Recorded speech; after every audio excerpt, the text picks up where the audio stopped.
तो स्वागत है आपका एक नए वीडियो में।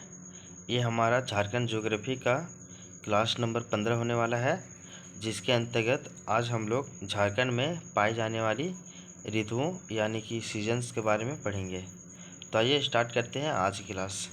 जैसा कि आपको पिछले क्लासेस में बताया गया था कि जो झारखंड में जो जलवायु से संबंधित इम्पोर्टेंट फैक्ट बन सकता है, जैसे कि झारखंड में न्यूनतम तापमान वाला क्षेत्र की बात की जाए तो वो आपका पाट क्षेत्र हो जाएगा। वहीं अगर झारखंड में न्यूनतम तापमान वाला अगर कोई पार्टिकुलर प्लेस की बात करें तो वो आपका पाट क्षेत्र में ही है, वो है आपका नेतरहाट जो कि लातेहार में है, जिसका जो टेम्परेचर है वो -7 डिग्री सेल्सियस तक पहुंच जाता है। वहीं अगर हम लोग झारखंड में सर्वाधिक तापमान की बात करें ज़िला में तो वो आपका है पलामू डिस्ट्रिक्ट, जिसको पहले मेदिनीनगर भी कहा जाता था।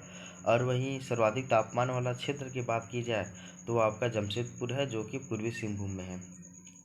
इसके अलावा हम लोग जाने थे कि झारखंड में जो सर्वाधिक औसत वार्षिक वर्षा वाला अगर कोई ज़िला है तो वो आपका हजारीबाग है, और न्यूनतम औसत वार्षिक वाला ज़िला आपका पलामू है।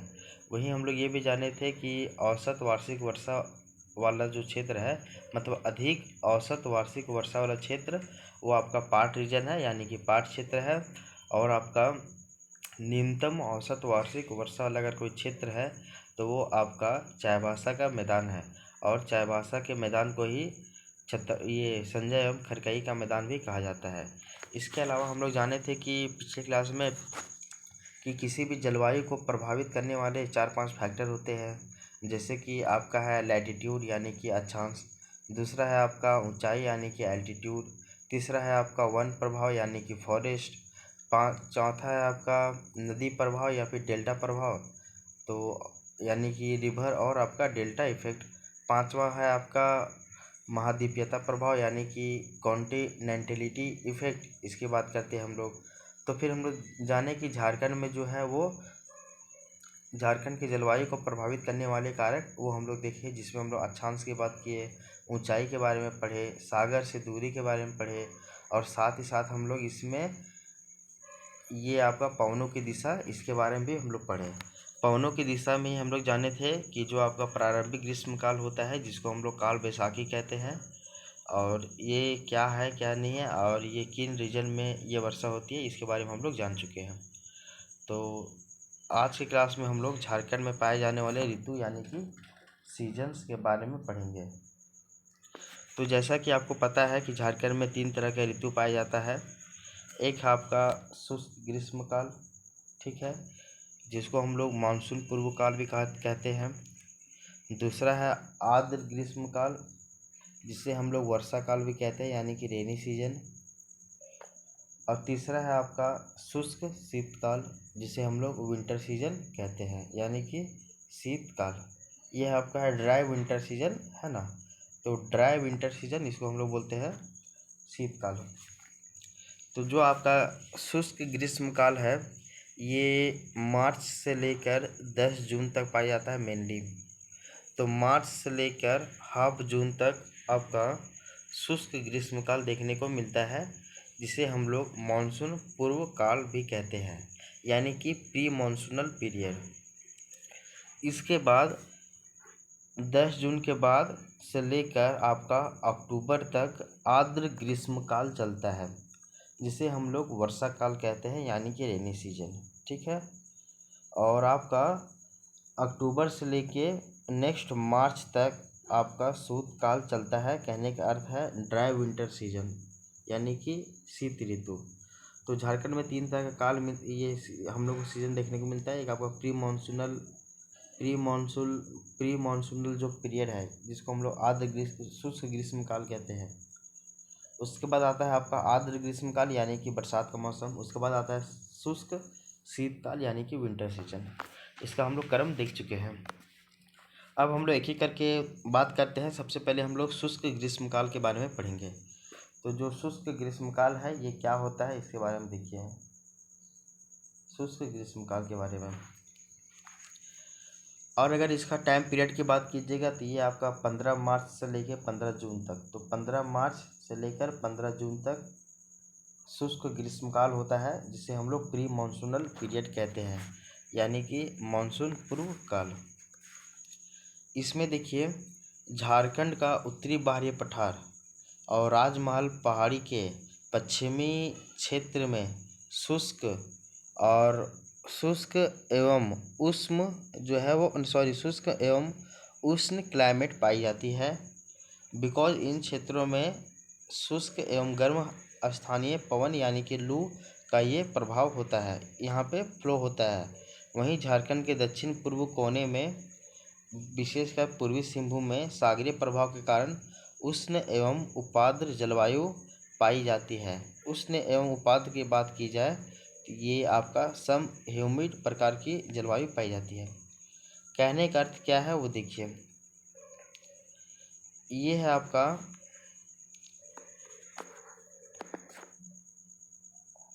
ये देखिए, यहाँ पे इस वाले रीजन में यहाँ पे पाट क्षेत्र का उत्तरी कगार है, ये हजारीबाग पठार का उत्तरी कगार है, और यहाँ पे बीच में ही फ्लो हो रही है बीच में एक पहाड़ है जिसको बोलते हैं राजमहल पहाड़ी क्षेत्र।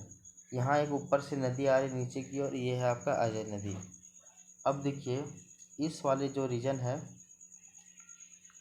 इस वाले रीजन में यहाँ से लेके पूरा इस वाले रीजन में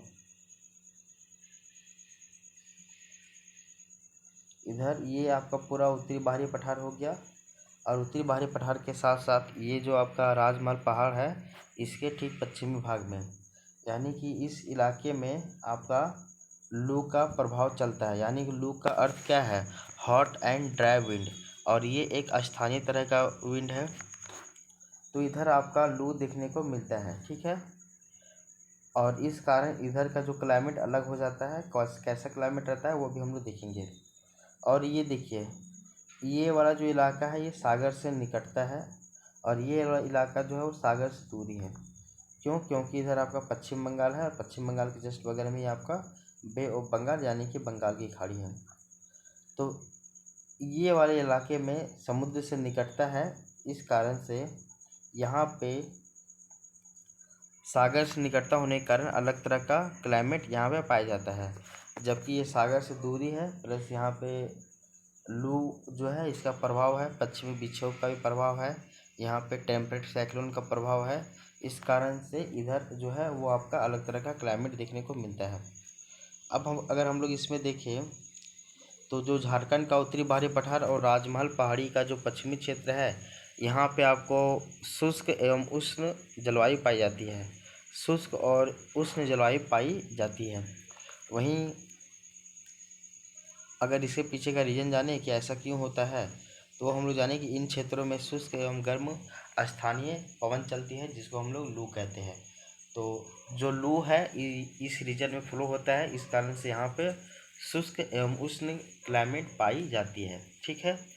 वहीं झारखंड के दक्षिण पूर्व कोने की बात करें, यानी कि अभी बताया गया था आपका, ये जो पूर्वी सिंहभूम वाला इलाका है, यहाँ पे समुद्र से निकटता होने के कारण यहाँ पे कैसी जलवायु पाई जाती है, तो वो आपका उष्ण एवं उपाद्र जलवायु पाई जाती है, उष्ण एवं उपाद्र, ठीक है। उपाद्र कहने का अर्थ है सब ह्यूमिड, मतलब कि इस जलवायु में आपका थोड़ा गर्मी भी देखने को मिलता है, और इस वाली जलवायु में आपका थोड़ा आर्द्रता की मात्रा जो है वो ज़्यादा देखने को मिलती है, इसके सापेक्षिक रूप से अगर देखा जाए तो।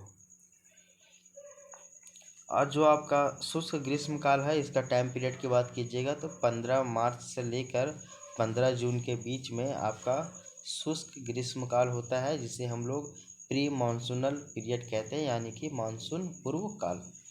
इसके बाद देखिए, जब शुष्क ग्रीष्मकाल होता है तो इसमें झारखंड के पूर्वी भाग में, कहने का अर्थ है संपूर्ण संथाल परगना जो लैंड है, यानी कि संथाल परगना का 6 डिस्ट्रिक्ट में, उसमें दामोदर बराकर वैली में, और आपका हजारीबाग पठार का जो पूर्वी क्षेत्र है, हजारीबाग और रांची पठार का पूर्वी क्षेत्र इसमें, और जो आपका पंचपरगना का मैदान है, और पंचपरगना के मैदान में इस दौरान ओलावृष्टि के रूप में कभी कभी संवहनीय वर्षा होती है, जिसे मानसून पूर्व वर्षा या फिर काल बैसाखी कहा जाता है। जैसा कि आपको पिछले क्लास में ही बताया गया था कि जो आपका मानसून पूर्व काल है, जिसको हम लोग प्री मानसूनल पीरियड कहते हैं, इस समय आपका ये वाले रीजन में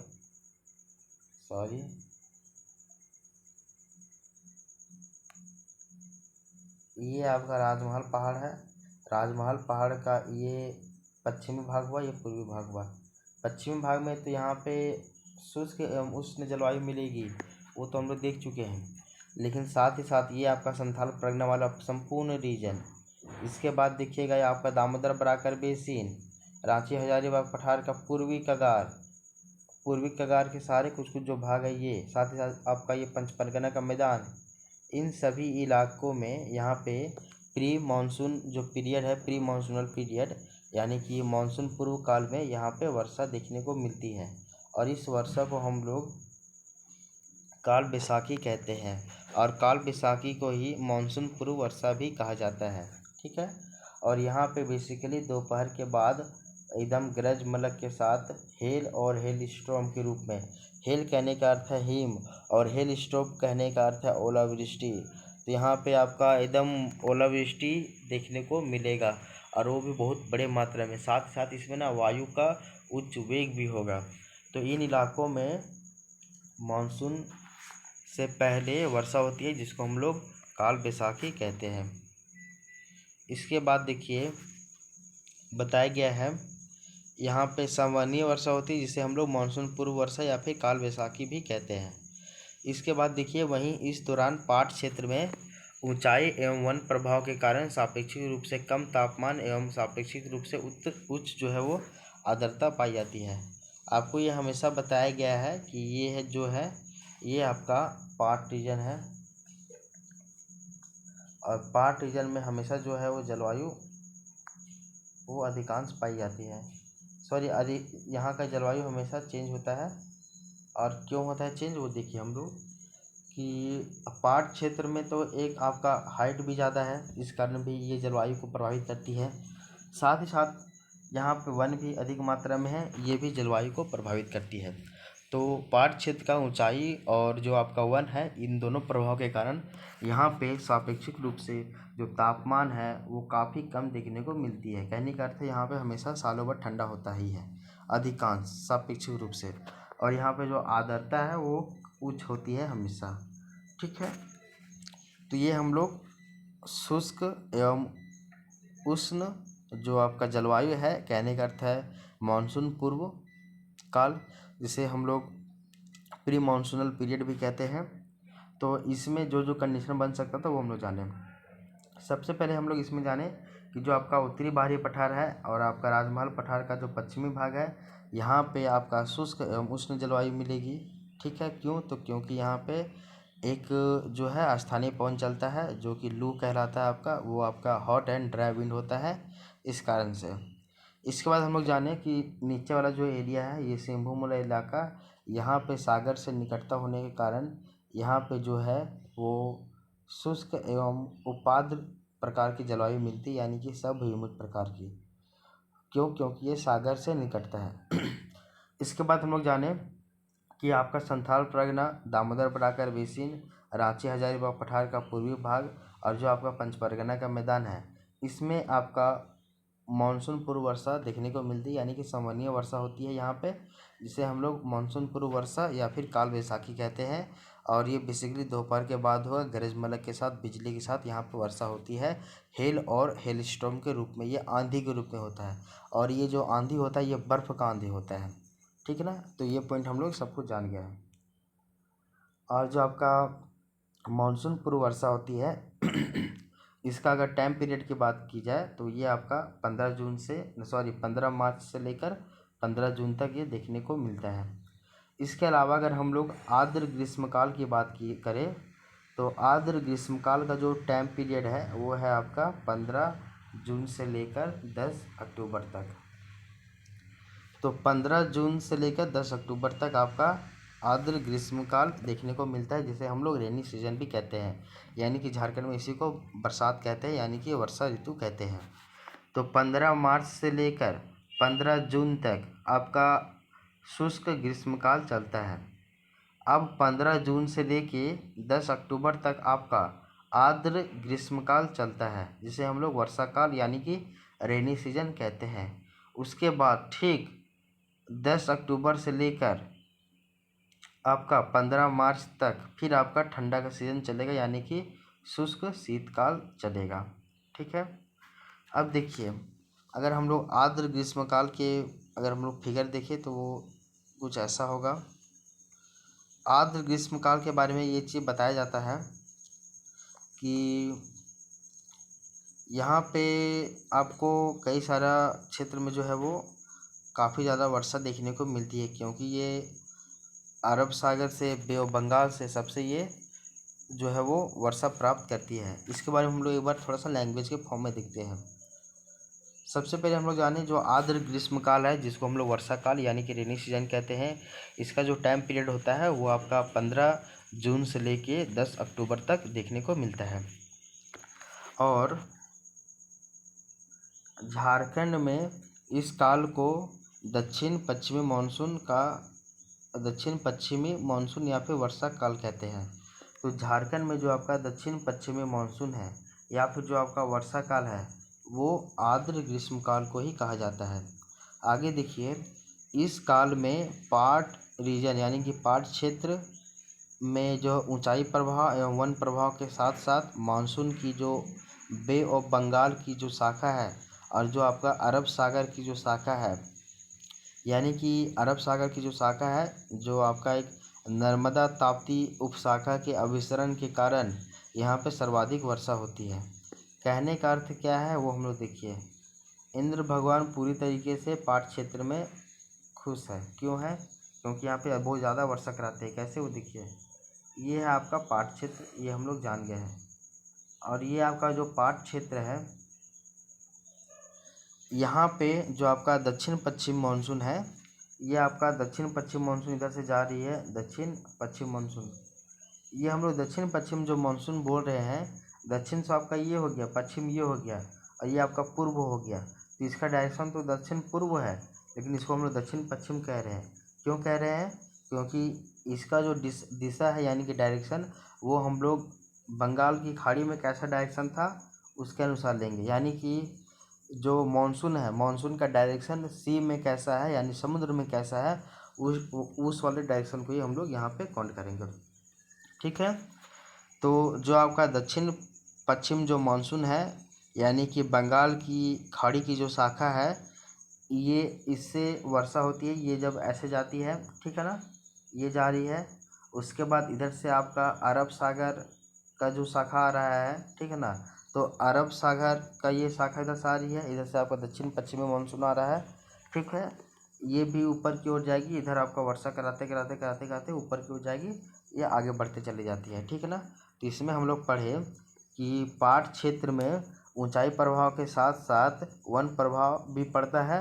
और यहाँ पे मानसून की जो बे ऑफ बंगाल की शाखा है और अरब सागर की जो नर्मदा ताप्ती उपशाखा है, इसके अभिसरण यानी कि कन्वर्जन के कारण सर्वाधिक वर्षा प्राप्त करती है। तो इसमें बताया जा रहा है कि इधर से तो आपका बे ऑफ बंगाल यानी कि दक्षिण पश्चिम मानसून गया, इधर से आपका अरब सागर का शाखा आ रहा है, नर्मदा ताप्ती शाखा।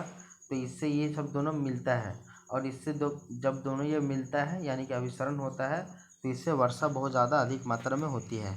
तो पाट क्षेत्र में आपका वर्षा कैसे कैसे होती है वो देखिए। पाट क्षेत्र में एक तो वर्षा आपका दक्षिण पश्चिमी मानसून से भी होता है, दूसरा आपका जो अरब सागर की शाखा है जिसको हम लोग नर्मदा ताप्ती उप शाखा कहते हैं, इससे भी यहाँ पे वर्षा होती है। साथ ही साथ हम लोग देखें कि जो आपका दक्षिण पश्चिम मानसून है ये और आपका अरब सागर की शाखा उप शाखा है नर्मदा ताप्ती उप शाखा, ये जब दोनों ये अभिसरित होती है यानी कि कन्वर्जन होता है, टकराती है, तो इससे भी पाट क्षेत्र में ये आपका वर्षा होती है। इसके अलावा अगर हम लोग ये भी जाने कि जो पाट क्षेत्र है ये ऊंचा है, तो यहाँ पर ऊंचाई प्रभाव के कारण वर्षा होता है। साथ ही साथ हम लोग जाने कि पाट क्षेत्र में वन ज़्यादा है, तो इस कारण वन प्रभाव के कारण भी यहाँ पे वर्षा अधिक होती है। तो ये वाला इलाका हम लोग देख लिए हैं। ये आपका दक्षिण पश्चिम मानसून है, ये आपका दक्षिण पश्चिम मानसून है जिसे हम लोग बे ऑफ बंगाल की शाखा कहते हैं, ठीक है। और इधर से आपका अरब सागर की जो है वो नर्मदा ताप्ती उपशाखा आ रही है, ठीक है ना। और या फिर इसी को हम लोग मानसून की अरब शाखा भी कहते हैं। तो जब अरब सागर की शाखा और बे ऑफ बंगाल की शाखा जब दोनों अभिसरित होगी पाट क्षेत्र में, तो ऐसे में वहाँ पे वर्षा कराएगी। और इस वाले रीजन को जब ये यहाँ पे अभिसरित होती है, इसको यहाँ पे हम लोग zone of thunder storm in rainy season यानी कि तड़ित झंझा वाला क्षेत्र हम लोग कहते हैं। ठीक है ना। तो ये एक जोन बन जाता है, एक एरिया बन जाता है, क्षेत्र बन जाता है, जहाँ पे दोनों जो उपशाखा है, दोनों जो शाखाएं मिलती है, ब्रांचेस मिलती है, इस कारण से यहाँ पे बहुत हैवी तड़ित झंझा होता है। थंडर स्टॉर्म के साथ एकदम गरज मलक बिजली के साथ यहाँ पे वर्षा होती है।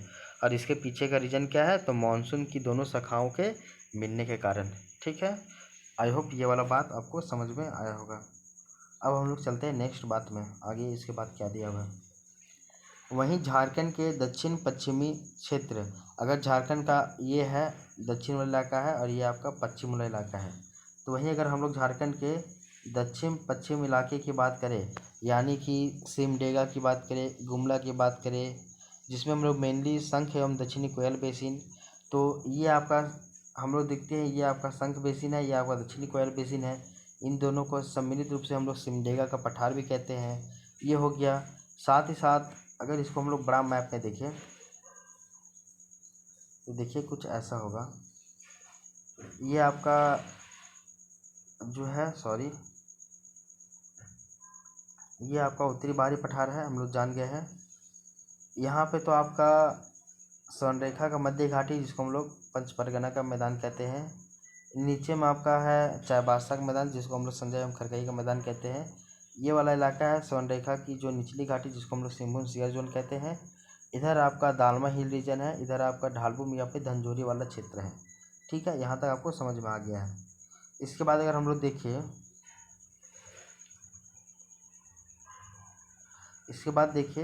तो ये वाला जो इलाका है, ये आपका ये वाला जो इलाका है, ये आपका मतलब कि शंख बेसिन है, और ये इलाका जो है वो आपका दक्षिणी कोयल बेसिन है।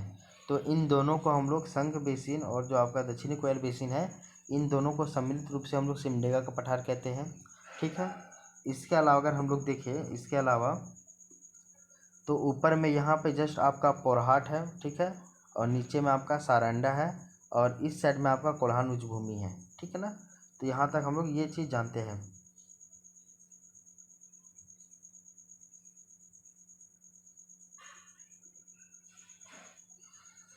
ऊपर में आपका पोरहाट, ये आपका सारंडा, और ये आपका कोल्हान उच्च भूमि, यहाँ तक हम लोग जान गए हैं। तो इसमें बताया जा रहा है कि झारखंड के दक्षिण पश्चिमी क्षेत्र में सिमडेगा और गुमला वाले इलाके में खास करके जो शंख एवं दक्षिणी कोयल बेसिन है, जिसको हम लोग शंख और दक्षिणी कोयल बेसिन को सम्मिलित रूप से सिमडेगा का पठार कहते हैं। साथ ही साथ आपका जो सारंडा पहाड़ी क्षेत्र है, इसके अलावा जो कोल्हान उच्च भूमि है, यहाँ पे वन प्रभाव के कारण जो है सापेक्षिक रूप से अधिक वर्षा होती है। तो ये पूरा जो इलाका है, इन पूरे इलाके में जो है आपका सापेक्षिक रूप से अधिक वर्षा होती है। क्यों होती है? क्योंकि यहाँ पे वन प्रभाव जो है वो अधिक है। तो वन प्रभाव के कारण यहाँ पे सापेक्षिक रूप से अधिक वर्षा देखने को मिलती है। वहीं इसके अलावा अगर हम लोग देखेंगे कि जो आपका सिमडेगा उच्च भूमि है, तो सिमडेगा उच्च भूमि क्षेत्र मानसून की अरब शाखा से भी थोड़ा बहुत वर्षा प्राप्त करती है, और दोनों शाखाओं के अभिसरण के कारण वर्षा काल में यह क्षेत्र तड़ी झंझा से प्रभावित होती है, और यहाँ पे थंडर और लाइटनिंग ये सभी यहाँ पे देखने को मिलता है। कहने का अर्थ क्या है वो देखिए, ये अभी आपको बताया गया था कि ये आपका पाट क्षेत्र है, और जब पाट क्षेत्र में इधर से आपका दक्षिण दक्षिण पश्चिम जो मानसून है, जिसको हम लोग बंगाल की शाखा कहते हैं, बे ऑफ बंगाल की शाखा, और इधर से आपका अरब की जो उप शाखा है, जिसको हम लोग नर्मदा ताप्ती शाखा कहते हैं। तो इन दोनों के द्वारा नर्मदा ताप्ती उप शाखा है, इन दोनों का जो अभिसरण होता है तो इस वाले रीजन में होता है। तो इसमें आपका पाट क्षेत्र भी आ जाता है, और इसमें आपका जो है वो सिमडेगा उच्च भूमि भी आ जाता है। तो इस वाले इलाके में तड़ित झंझा के साथ आपका पूरा वर्षा होती है, हैवी रेनफॉल होता है। ये वाला इलाका पूरा जोन ऑफ थंडर स्टॉर्म बनता है, दोनों शाखाओं के अभिसरण के कारण। तो पाट क्षेत्र में तो वर्षा इससे होती है, साथ ही साथ थोड़ा बहुत सिमडेगा पठार में भी हल्का फुल्का देखने को मिलता है, सिमडेगा उच्च भूमि में। इसके बाद देखिए इस काल में यानी कि जो आपका आर्द्र ग्रीष्म काल है, जिसे हम लोग रेनी सीजन भी कहते हैं, तो इस काल में चाईबासा मैदान में सबसे कम वर्षा होती है। अब देखिए ये है आपका चाईबासा का मैदान, ये रहा चाईबासा का मैदान। तो देखिए जो आपका चाईबासा का मैदान है, इस चाईबासा के मैदान में सबसे कम वर्षा होती है। क्यों होती है सबसे कम, वो देखिए क्योंकि चाईबासा प्लेन चारों ओर पहाड़ियों एवं पठारों से ये घिरा हुआ है। जैसा कि अभी आपको बताया गया था, ये बीच में आपका चाईबासा का पठार है, ठीक है। और इस चाईबासा के पठार में इसके अगर अगल बगल देखिएगा तो यहाँ पे पोरहाट है, यहाँ पे सारंडा है, सारंडा पहाड़ है, और यहाँ पे आपका कोल्हान उच्च भूमि है, ठीक है। यहाँ पे ऊपर में आपका पंचपरगना का मैदान है, और ये आपका नीचे में चाईबासा का मैदान आ गया है। चाईबासा के मैदान को ये हम लोग क्या कहते हैं, तो संजय एवं खरकई का मैदान कहते हैं। कहने का मतलब इधर भी ऊंचा क्षेत्र, इधर भी पहाड़ है, ऊंचा है, पठार है, ये सभी है। तो ये सब तो ऊंचा वाला इलाका है, और बीच में ये आपका नीचा वाला इलाका है आपका चाईबासा का मैदान। इस कारण से सबसे कम जो वर्षा होती है, अगर हम लोग बात करें कि मतलब कि न्यूनतम औसत वार्षिक वर्षा वाला अगर कोई क्षेत्र है तो वो आपका चाईबासा का मैदान है। क्यों वहाँ यहाँ पे सबसे कम वर्षा होती है, क्योंकि चाईबासा का जो मैदान है ये सभी तरफ पहाड़ और पर्वत से ही ये घिरा हुआ है। तो ये वाला पॉइंट आपको पता होना चाहिए। इसके अलावा देखिएगा कि झारखंड का जो उत्तरी पश्चिमी भाग है, उत्तरी पश्चिमी कहने का अर्थ ये वाला पलामू गढ़वा साइड वाला, तो पलामू गढ़वा उच्च भूमि में, और जो आपका राजमहल पहाड़ी का जो पश्चिमी भाग है यानी कि ये वाला इलाका, तो ये आपका राजमहल पहाड़ी का पश्चिमी भाग हुआ, और ये राजमहल पहाड़ी का पूर्वी भाग हुआ। तो गढ़वा उच्च भूमि और आपका पलामू उच्च भूमि में, और आपका राजमहल पहाड़ी क्षेत्र में जो है वो राजमहल पहाड़ी के पश्चिमी क्षेत्र में महाद्वीपीयता प्रभाव यानी कि कॉन्टिनेंटलिटी इफेक्ट एवं जो है रेन शेडो इफेक्ट के कारण सापेक्षिक रूप से यहाँ पे कम वर्षा होती है। यहाँ पे दो रीजन बताया जा रहा है, एक तो आपका है महाद्वीपीयता प्रभाव, इसके कारण भी कम वर्षा होती है, और साथ साथ यहाँ पे बताया जा रहा है कि यहाँ पे एक स्थानीय पवन चलता है जो कि हॉट एंड ड्राई विंड होता है, जिसे हम लोग लू कहते हैं। इसके कारण से भी इधर आपका कम वर्षा देखने को मिलती है। साथ ही साथ जो है वो आपका यहाँ पे रेन शेडो एरिया यानी कि वृष्टि छाया प्रदेश का ये क्षेत्र बनता है, इस कारण से भी यहाँ पे सापेक्षिक रूप से कम वर्षा होती है। अगर इसको हम लोग एक मैप के माध्यम से समझे तो ये कुछ इस प्रकार होगा। अब देखिए ये है आपका ये इस रीजन की हम लोग बात कर रहे हैं, तो ये आपका पलामू उच्च भूमि हुआ और गढ़वा उच्च भूमि हुआ, ये हम लोग देख लिए हैं। इसके बाद ये आपका पूरा इलाका गया। इसके बाद हम लोग देखते हैं राजमहल पहाड़ी का जो आपका पश्चिमी भाग है। यहाँ पे आपका महाद्वीपीयता प्रभाव और साथ ही साथ में यहाँ पे रेन शेडो एरिया के कारण यहाँ पे सापेक्षिक रूप से कम वर्षा होती है, बहुत कम वर्षा होती है। ये क्या दर्शाया जा रहा है इसमें, वो देखिए ये ठीक उसी की बात कर रहे हैं। ये जो इलाका है आपका, ये वाला जो एरिया है, ये आपका पाट क्षेत्र का उत्तरी कगार हुआ, ठीक है, सॉरी, ये आपका पाट क्षेत्र का उत्तरी कगार हुआ, ये आपका पाट क्षेत्र का उत्तरी कगार हुआ। वहीं ये जो है ये आपका हजारीबाग पठार जो है इसका उत्तरी कगार हुआ, और ये आपका राजमहल पहाड़ हो गया। तो राजमहल पहाड़ी के इधर आप पश्चिम वाला भाग का बात कीजिए, इस वाले इलाके में यहाँ गढ़वा उच्च भूमि में और यहाँ पे पलामू उच्च भूमि में, यहाँ पे आपका महाद्वीपीयता प्रभाव और साथ ही साथ रेन शेडो एरिया बनने के कारण यहाँ पे वर्षा बहुत कम होती है। जैसा कि हम लोग ये बात किए हैं, पाट क्षेत्र ये आपका इसका एवरेज जो हाइट है ये आपका 900 से 1100 मीटर के मध्य पाया जाता है। रांची हजारीबाग पठार का भी एवरेज हाइट आपका 600 मीटर है, और यहाँ पे राजमहल पहाड़ है। तो कहने का अर्थ है इस साइड आपका ऊंचा ऊंचा है और इधर आपका जस्ट नीचे में इधर वाला भाग आता है। तो ऐसे में जो आपका दक्षिण पश्चिम मानसून चलता है, दक्षिण पश्चिम मानसून इसका डायरेक्शन हम लोग कहाँ से ले रहे हैं, तो हम लोग सी से ले रहे हैं यानी कि समुद्र से ले रहे हैं, ठीक है। तो दक्षिण पश्चिम मानसून ये आगे की ओर बढ़ रही है और यहाँ पे पहाड़ से टकराती है, और जब ये पहाड़ से टकराएगी ना तो सारा जो वर्षा है इसी वाले भाग में वो कर जाती है, और इस वाले भाग में जो है वो कम वर्षा एकदम ना के बराबर करती है। इसको हम लोग कैसे देखते हैं वो देखिए। यहाँ पे एक ये पहाड़ दर्शाया जा रहा है, ये आपका पहाड़ है। इधर से जो पवन है ये आगे की ओर बढ़ रही है, बढ़ते बढ़ते यहाँ पहाड़ के सारे ऊपर की ओर जाएगी, ऊपर जाएगी तो यहाँ पे फिर आपका कंडेंसेशन होगा। कहने का अर्थ है संघनन होगा, और संघनन होने के बाद यहाँ पे फिर ये अधिक वर्षा इस वाले क्षेत्र में करवा देगी। अब ये विंड जो है धीरे धीरे नीचे की ओर उतरेगी, जब ये नीचे उतरेगी तो ये विंड गर्म हो जाएगी, दिन इस वाले भाग में आपका वर्षा एकदम ना के बराबर करेगी। ठीक है, कहने का अर्थ है बीच में पहाड़ आया, पवन चल रहा था, तो उस पहाड़ के सहारे पवन ऊपर की ओर जाएगा, ऊपर जाएगा, तापमान कम होगा तो वो कंडेंसेशन होगा, यानी कि फ्रीज होगा, संघनन होगा, और फिर वो रेनफॉल के रूप में वो नीचे गिर जाएगा। उसके बाद वो पवन जो है वो पहाड़ के सहारे नीचे की ओर गुजरेगा या नीचे की ओर जाएगा, ऐसे में वो पवन गर्म होगा, और जब गर्म होगा तो वो नीचे बैठ जाएगा, और ऐसे में जो है वो आपका वर्षा नहीं करवा पाएगा। तो यही बताया जा रहा है इसमें कि ये देखिए ऐसा, तो इस वाले रीजन में तो वर्षा बहुत हो गया, इस वाले रीजन में वर्षा बहुत हो गया, लेकिन इस वाले रीजन में वर्षा नहीं होता है। विंड इसके सहारे ऊपर जाता है, यहाँ पे कंडेंसेशन होता है। ठीक है, यहाँ पे कंडेंसेशन होता है, संघनन होता है, वर्षा जो पानी के रूप में नीचे गिर जाता है ये। ठीक है, जबकि इधर की ओर देखिएगा तो विंड जो है इस पर्वत के सहारे नीचे की ओर जाएगा, नीचे जाएगा तो गर्म होगा, फिर ये रेनफॉल नहीं कराएगा। तो यही है आपका रेन शैडो एरिया, यानी कि वृष्टि छाया प्रदेश। तो इसमें ये बताया जा रहा है कि जो है वो कि विंड जो है यानी कि हवा जो है वो ऊपर से नीचे उतरेगा तो ड्राई यानी कि शुष्क होगा। ठीक है ना, कगार से जब वो नीचे की ओर जाएगा तो ये जो विंड है ये जो है वो ड्राई गर्म और जो है वो शुष्क होगा। ठीक है ना, यानी कि ड्राई होगा, और सापेक्षिक आर्द्रता यहाँ पे धीरे धीरे क्या हो जाएगी, कम हो जाएगी। जब आर्द्रता ही यहाँ पे कम हो जाएगी तो ऐसे में जो वर्षा भी है वो कम करवाएगी ना, देन ये वाला जो इलाका है ये पूरा वृष्टि छाया प्रदेश बन जाएगा।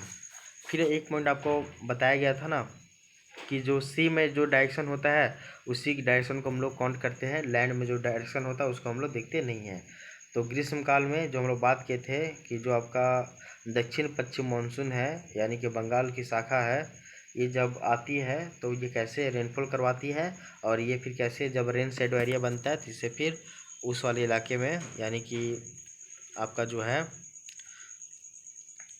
गढ़वा उच्च भूमि में, पलामू उच्च भूमि में और आपका राजमहल पहाड़ के पश्चिमी भाग में वर्षा किस तरह से जो वृष्टि छाया प्रदेश का एरिया बनता है, जिस कारण वहाँ से वर्षा नहीं होता है। तो आई होप ये वाला पॉइंट भी आपको समझ में आ गया होगा। तो इस तरह से हम लोग का जो है वो आर्द्र ग्रीष्मकाल भी कंप्लीट हो जाता है। आर्द्र ग्रीष्मकाल का अगर टाइम पीरियड की बात करें तो वो आपका 15 जून से लेकर 10 अक्टूबर तक देखने को मिलता है। इसमें हम लोग क्या जाने कि पाट क्षेत्र में अधिक वर्षा होती है, दोनों शाखाओं के अभिसरण के कारण, ये हम लोग जाने। इसके बाद हम लोग जाने कि जो आपका दक्षिण पश्चिमी वाला जो एरिया है सिमडेगा गुमला वाला, इन सभी एरिया में जो है वो सापेक्षिक रूप से अधिक वर्षा होती है। क्यों होती है तो हम लोग देखें वन प्रभाव के कारण। इसके अलावा जाने हम लोग जो सिमडेगा उच्च भूमि है यहाँ पे जो दोनों शाखाओं के कन्वर्जन के कारण थोड़ा बहुत यहाँ पे भी तेज़ वर्षा होती है, जिसको हम लोग यहाँ पे भी थंडर स्टॉर्म यानी कि तड़ी झंझा वाला क्षेत्र कहते हैं। इसके बाद जाने हम लोग चाईबासा के मैदान में कम वर्षा क्यों होती है, ये भी हम लोग जाने। इसके बाद हम लोग झारखंड का उत्तरी पश्चिमी भाग यानी कि पलामू गढ़वा उच्च भूमि और जो आपका राजमहल पहाड़ का जो पश्चिमी भाग है यहाँ पे कम वर्षा होती है, ये आपका रेन शैडो एरिया बनता है। क्यों है क्यों नहीं है ये हम लोग जान चुके हैं। इसके बाद एक और इम्पॉर्टेंट पॉइंट इसी में जानते हैं हम लोग, वो है झारखंड में औसत वार्षिक वर्षा वाला वितरण। तो झारखंड में औसत वार्षिक वर्षा का अगर वितरण देखें तो वो कुछ इस कदर होगा। ठीक है, अगर हम लोग झारखंड में औसत जो वर्षा की बात करें तो वो लगभग 142.7 सेंटीमीटर होता है। ठीक है ना, तो 142.7 सेंटीमीटर झारखंड में औसत वार्षिक वर्षा होता है। वहीं अगर भारत की बात करें तो पूरे भारत में जो औसत वार्षिक वर्षा होती है ये लगभग 119.7% होता है, 119.7 सेंटीमीटर। तो झारखंड में भारत की अपेक्षा ज़्यादा वर्षा होता है। पूरे भारत में 119.7 यानी कि 120, और झारखंड में 142.7 यानी कि 140 मान लो लगभग। ऐसा तो ज़्यादा हो रहा है ना।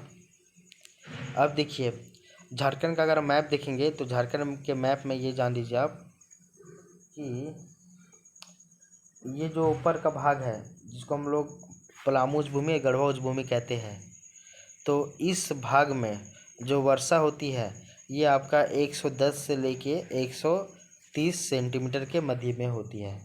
इसके अलावा अगर हम लोग राजमहल का जो है वो अगर हम लोग राजमहल का अगर पश्चिमी भाग भी देखें तो राजमहल पहाड़ का जो पश्चिमी भाग है इसमें भी जो वर्षा है वो आपका लगभग 130 से 170 सेंटीमीटर के मध्य में ही देखने को मिलता है, ठीक है ना।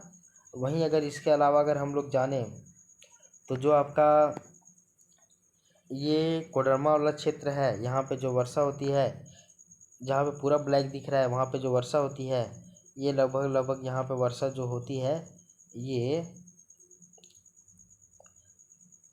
अच्छा ये वाला नहीं छोड़ो।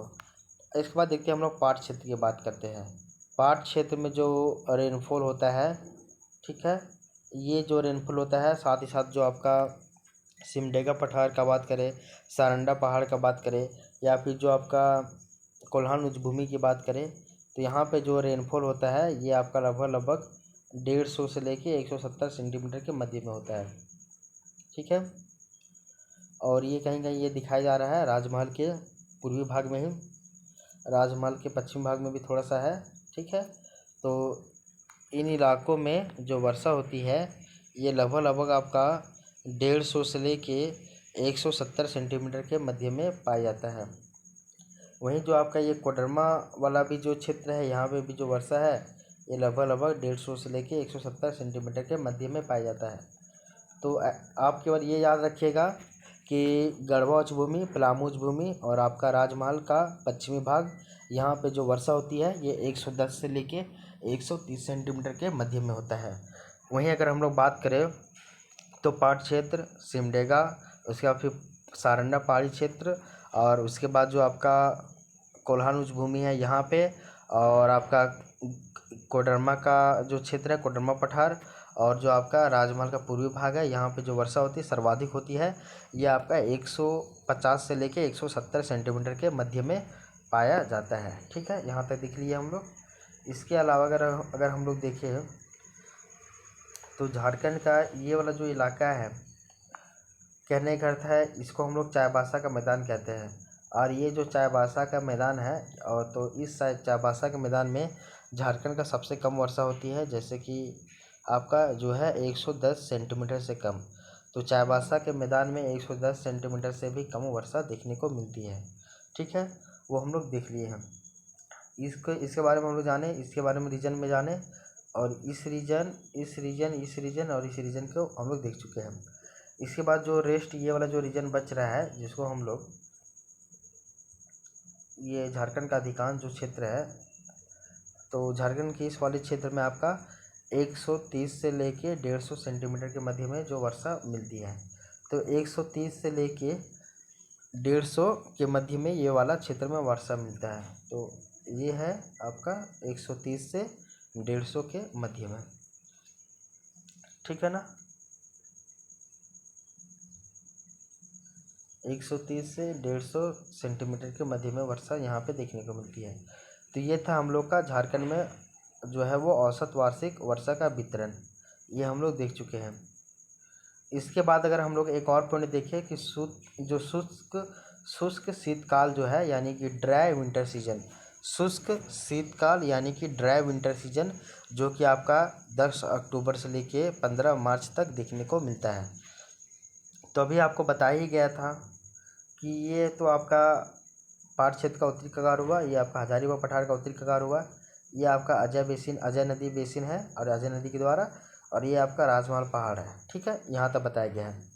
तो हम लोग देखिए कि ठंडा में क्या होता है ना कि जब ठंडा का समय आता है तो ठंडा के समय में ये वाला जो पूरा रीजन है इस वाले रीजन में क्या होता है कि पारा यानी कि फ्रॉस्ट प्रभावित क्षेत्र है ये, सॉरी ये नहीं केवल ये अच्छा के ये वाला जो इलाका है यहाँ पे पश्चिमी विक्षोभ यानी कि वेस्टर्न डिस्टर्बेंस के कारण यहाँ पे और साथ ही साथ जो आपका चक्रवातीय वर्षा होती है, जैसे कि हम लोग टेम्परेट साइक्लोन की बात करते हैं यानी कि शीतोष्ण कटिबंधीय चक्रवात की बात करते हैं, इसके कारण यहाँ पे चक्रवातीय वर्षा होती है ठंडा के टाइम में। और जो हम लोग ये भी देखें कि राजमहल का जो पश्चिमी भाग है, यहाँ पे आपका ना उत्तरी पश्चिमी शुष्क पवन, जिसको हम लोग शीतलहरी प्रभावित क्षेत्र भी कहते हैं, ये यहाँ पे देखने को मिलता है। ठीक है ना। तो क्या बताया जा रहा है आपको, वो देखिए कि आपका ये वाला जो इलाका है पूरा, इस इलाके में आपका पश्चिमी विक्षोभ के कारण चक्रवातीय वर्षा होती है। और साथ ही साथ यहाँ पे एक जो इलाका है जिसको हम लोग उत्तरी कोयल बेसिन या फिर उत्तरी कोयल जो बेसिन है, यहाँ पे घाटी प्रभाव के कारण यहाँ पे पाला यानी कि फ्रोस्ट प्रभावित क्षेत्र है। तो उत्तरी कोयल जो बेसिन है, यहाँ पे घाटी प्रभाव यानी कि वैली इफेक्ट के कारण यहाँ पे पाला देखने को मिलता है, यानी कि पाला भी पड़ता है झारखंड में, फ्रोस्ट। ठीक है। इसके बाद ये बताया जा रहा है कि ये जो पूरा इलाका है, इस पूरे इलाके को हम लोग क्या कहते हैं, वो कहते हैं कोल्ड एंड ड्राई क्लाइमेट, यानी कि शीत एवं शुष्क जलवायु इसको कहते हैं। और ये वाला जो पूरा इलाका है, इसको हम लोग उत्तरी पश्चिमी शुष्क पवन भी कहते हैं, यानी कि शीतलहरी प्रभावित क्षेत्र भी कहते हैं इसको पूरा को। ठीक है। इसके बाद देखिएगा नीचे वाला जो भाग है, नीचे वाला भाग, इस भाग में आपका कूल एंड ड्राई क्लाइमेट देखने को मिलता है। ठीक है ना। तो कैसा, तो कूल मतलब होता है शीत, और कोल्ड मतलब भी होता है शीत। तो कूल एंड ड्राई क्लाइमेट इस वाले पूरे भाग में देखने को मिलता है। वहीं अगर नीचे की बात करें हम लोग, तो यहाँ पे ये वाले भाग में आपका कूल एवं आर्द्र जलवायु मिलता है। यहाँ पर नॉट शुष्क, यहाँ पे कूल एवं आर्द्र जलवायु मिलता है। क्यों, तो वह है आपका सागर के निकटता के कारण। वहीं अगर इस वाले रीजन की बात करें हम लोग, तो इस वाले पूरे रीजन में जो है वो आपका कूल एंड ड्राई क्लाइमेट देखने को मिलता है। कूल एंड ड्राई कहने का अर्थ है आपका शीत एवं शुष्क जलवायु देखने को मिलता है। ठीक है। तो अगर ओवरऑल हम लोग जाने, तो ओवरऑल कहने का अर्थ ये है कि इस इलाके में और इस इलाके में आपका कूल एंड ड्राई क्लाइमेट मिलता है, इसमें और इसमें कूल एंड ड्राई क्लाइमेट आपको देखने को मिलता है। वहीं इस वाले भाग की बात की जाए, तो यहाँ पे आपका शीत और आर्द्र जलवायु मिलता है। क्यों, क्योंकि सागरीय प्रभाव के कारण। इस वाले इलाके में आपका जो है वो कोल्ड एंड ड्राई क्लाइमेट मिलता है। यहाँ पे और यहाँ पे, इस वाले में और इस वाले में कूल एंड ड्राई क्लाइमेट मिलेगा, और यहाँ पे आपका कोल्ड एंड ड्राई क्लाइमेट देखने को मिलता है। और साथ ही साथ यहाँ पे देखिए जो आपका उत्तरी कोयल बेसिन है, यहाँ पे घाटी प्रभाव के कारण पाला वाला क्षेत्र भी देखने को मिलता है, यानी कि फ्रोस्ट। और पूरे इस इलाके में हम लोग बात किए हैं कि पश्चिमी विक्षोभ के कारण यहाँ पे चक्रवातीय वर्षा देखने को मिलती है, और इसी को हम लोग उत्तरी पश्चिमी शुष्क पवन कहते हैं, यानी कि शीतलहरी प्रभावित क्षेत्र है ये पूरा ऊपर वाला इलाका। ठीक है। अब इसको अगर लैंग्वेज के फॉर्म में देखें तो वो कुछ इस तरह होगा कि शुष्क शीतकाल में उत्तरी पश्चिमी शुष्क पवन, जो शुष्क शीतकाल है यानी कि ड्राई विंटर सीजन, तो इसमें जो उत्तरी पश्चिमी शुष्क पवन है जिसको हम लोग शीतलहरी भी कहते हैं, तो शीतलहरी के कारण झारखंड का जो उत्तरी बाहरी पठार है और संथाल परगना का जो पश्चिमी भाग है, यानी कि राजमहल पहाड़ का जो पश्चिमी भाग है, यहाँ पे अत्यंत ही ठंडी एवं शुष्क जलवायु पाई जाती है। पहला रीजन हम लोग क्या समझे, पहला चीज़ हम लोग जाने कि जैसे हम लोग उष्ण जो है वो ग्रीष्मकाल की बात किए, सॉरी उष्ण ग्रीष्मकाल नहीं, शुष्क ग्रीष्मकाल की बात किए ना, पहला था आपका, सॉरी हाँ, शुष्क ग्रीष्मकाल में हम लोग जाने कि उत्तरी बाहरी पठार और आपका जो राजमहल का पश्चिमी भाग है वहाँ पे कैसा एरिया देखने को मिलता है। उसी तरह हम लोग ठंडा के सीज़न में भी देख रहे हैं कि जो आपका उत्तरी बाहरी पठार हो गया उसमें, और आपका जो राजमहल पहाड़ का जो पश्चिमी भाग है यहाँ पे शीतलहरी प्रभाव देखने को मिलता है। कहने का अर्थ है यहाँ पे अत्यंत ही ठंडी एवं शुष्क जलवायु पाई जाती है। वहीं अगर दूसरी ओर देखें तो घाटी प्रभाव के कारण उत्तरी कोयल जो औरंगा बेसिन है, और जो उत्तरी कोयल औरंगा बेसिन और एवं ऊंचाई प्रभाव के कारण पाट क्षेत्र, इन दोनों जगह में निम्न तापमान पाया जाता है। घाटी प्रभाव क्या है वो देखिए, ये आपका है घाटी। ठीक है। तो इधर से भी विंड आ रहा है नीचे, और इधर से भी विंड आ रहा है नीचे। तो ये जब विंड नीचे आएगा तो जैसे जैसे नीचे आएगा आज का तापमान क्या हो जाएगा, और भी ज़्यादा गिरने लगेगा। ठीक है ना। नहीं नहीं नहीं, ये विंड प्रभाव, ये आपका घाटी प्रभाव नहीं है। घाटी प्रभाव एक बार इधर दिया हुआ ऊपर में, वो हल्का सा हम लोग देख लेते हैं घाटी प्रभाव क्या है। देखिए घाटी प्रभाव क्या है वो देखिए,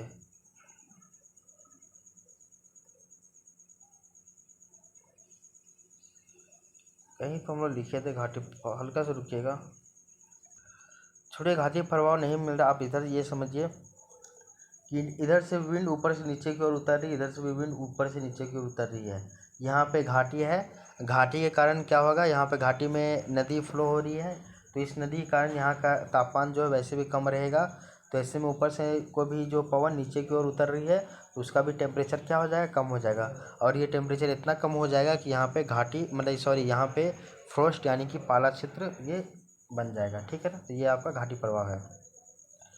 तो आप सिंपल सी बात समझिएगा कि जो आपका शुष्क शीतकाल है तो इसमें इस वाले रीजन में, इस वाले रीजन में और इस वाले रीजन में आपका अत्यंत ही ठंडा एवं शुष्क जलवायु पाई जाती है। और साथ ही साथ जो है उत्तरी कोयल बेसिन के सारे यहाँ पे जो है वो यहाँ पे पाला वाला क्षेत्र मिलता है, और जबकि ये पाट क्षेत्र है यहाँ पे ऊंचाई प्रभाव के कारण यहाँ पे निम्न तापमान पाया जाता है। ये हम लोग जान गए हैं। आगे देखिए इस काल में यानी कि जो आपका शुष्क शीतकाल है, ड्राई विंटर सीजन है, इस काल में झारखंड का जो उत्तरी पश्चिमी भाग है ये आपका उत्तर होगा और ये आपका पश्चिम होगा। तो ये वाला इलाका जो उत्तरी पश्चिमी भाग है, कहने का अर्थ है इस वाले भाग की बात किया जा रहा है। तो उत्तरी पश्चिमी भाग यानी कि उत्तरी बाहरी पठार और कभी कभी पश्चिमी विक्षोभ के कारण शीतोष्ण कटिबंधीय चक्रवात के कारण यहाँ पे चक्रवातीय वर्षा भी होती है। कहने का अर्थ है केवल इस वाले भाग में आपका पश्चिमी विक्षोभ और कभी कभी जो शीतोष्ण कटिबंधीय चक्रवात है इसके कारण यहाँ पे चक्रवातीय वर्षा भी देखने को मिलती है ठंडक के टाइम में। ठीक है ना। आगे देखिए वहीं झारखंड का जो दक्षिणी पूर्व कोना है, ये दक्षिण पूर्व कोना है, ये इस वाले भाग में यहाँ पे विशेषकर जो पूर्वी सिंहभूम वाला इलाका है यहाँ पे सागरीय प्रभाव के कारण शीत एवं आर्द्र जलवायु पाई जाती है। तो इस वाले भाग में शीत एवं आर्द्र जलवायु पाई जाती है। वहीं अगर शेष झारखंड के, तो वहीं शेष जो झारखंड का और भी जो एरिया बच रहा है यहाँ पे शीत एवं शुष्क यानी कि कूल एंड ड्राई जलवायु पाई जाती है। 2 पॉइंट बताया गया है। ठीक है, क्या क्या बताया गया एक बार उसको लास्ट देख लीजिए। इस वाले भाग में आपका पश्चिमी विक्षोभ और जो आपका वेस्टर्न डिस्टर्बेंस है इसके कारण से यहाँ पे चक्रवाती वर्षा भी होती है। इस वाले भाग में पूरा इस भाग में जो है वो आपका कैसा जलवायु मिलता है, तो कोल्ड एंड ड्राई क्लाइमेट मिलता है। उसके बाद रेस्ट ये वाला जो भाग बच रहा है इस वाले भाग में आपका कूल एंड ड्राई विंड देखने को मिलता है। जबकि ये वाला जो भाग मिल रहा है आपका पूर्वी सिंहभूम वाला, यहाँ पे आपका जो है वो शीत एवं आर्द्र जलवायु देखने को मिलती है, शीत एवं आर्द्र जलवायु देखने को मिलती है। ठीक है ना। यानी कि कूल जलवायु देखने को मिलती है, यानी कि शीत मतलब कूल, ठीक है ना, और शीत और आर्द्र जलवायु देखने को मिलती है सागरीय प्रभाव के कारण। तो अच्छा यहाँ पे ये है आपका घाटी इफेक्ट, वैली इफेक्ट। देखिए बालू के कारण तापमान जो है वो ज़्यादा और कम होते रहेगा। अगर कोल्ड विंड है तो वो नीचे बैठेगा, वार्म विंड है यानी गर्म जो हवा है वो ऊपर उठेगा। यहाँ देखिए अभी घाटी प्रवाह यहाँ पे दिखाया जा रहा है। घाटी प्रवाह ये है आपका, नदी यहाँ फ्लो हो रही है तो नदी में बालू भी होगा, और जो बालू है ये बहुत जल्दी ठंडा होता है और ये बहुत जल्दी गर्मी होता है। तो ऊपर से ये जो विंड नीचे की ओर आ रही है तो ऐसे में क्या होगा, ये विंड जब नीचे आएगा तो गर्म होता है विंड, हम लोग को पता है। लेकिन यहाँ पे पहले से नदी है, बेसिन है, नदी में बालू है, तो बालू के कारण यहाँ पे जो पूरा वो ठंडा कर देगा, इतना ज़्यादा ठंडा कर देगा ये वाला इलाका आपका पाला वाला क्षेत्र हो जाएगा, उत्तरी कोयल बेसिन वाला। तो इस तरह से हम लोग झारखंड का जो जलवायु है, झारखंड जलवायु में जो महत्वपूर्ण टॉपिक है झारखंड में पाए जाने वाले ऋतु यानी कि सीजन्स, इसके बारे में हम लोग पढ़ चुके हैं। तो अगर सीजन की बात करें तो 3 तरह का सीजन, एक है आपका शुष्क ग्रीष्मकाल, शुष्क ग्रीष्मकाल ये हम लोग जान गए हैं जिसका टाइम पीरियड 15 मार्च से लेकर 15 जून तक है। दूसरा हम लोग आर्द्र ग्रीष्मकाल जिसका टाइम पीरियड 15 जून से 10 अक्टूबर तक है। और तीसरा जो है वो आपका शुष्क शीतकाल यानी कि ड्राई विंटर सीजन, इसका जो टाइम पीरियड है वो आपका 10 अक्टूबर से लेके 15 मार्च तक देखने को मिलता है। तो झारखंड का अगर सीज़न की बात करें तो ये 3 सीज़न देखने को मिलता है और इस तरह से हम लोग का जो सीज़न है वो पूरी तरीके से कंप्लीट हो जाता है। नेक्स्ट क्लास में हम लोग जो है वो झारखंड को कितने जलवायु प्रदेशों में बांटा गया है वो हम लोग जानेंगे। इसके बाद हम लोग NIDM यानी कि national institute of disaster management, इसका जो वर्गीकरण है वो देखेंगे। इसके बाद हम लोग IMD का वर्गीकरण यानी कि इंडियन मॉनसून डिपार्टमेंट का वर्गीकरण देखेंगे। और जो IMD का वर्गीकरण है इसी को आधार मान के जो है वो कॉपिन भी क्लासिफिकेशन किया है यहाँ के क्लाइमेट का। तो इस तरह से हम लोग का 2 क्लास और आएगा। तो अगले नेक्स्ट 2 क्लास में हम लोग झारखंड के क्लाइमेट को यानी कि झारखंड की जलवायु को पूरी अच्छी तरीके से कंप्लीट कर लेंगे। तो ये हमारा आज का क्लास यहीं पेंड करते हैं। नेक्स्ट क्लास हम लोग आगे मिलेंगे। तब तक के लिए thank you, take care, bye bye.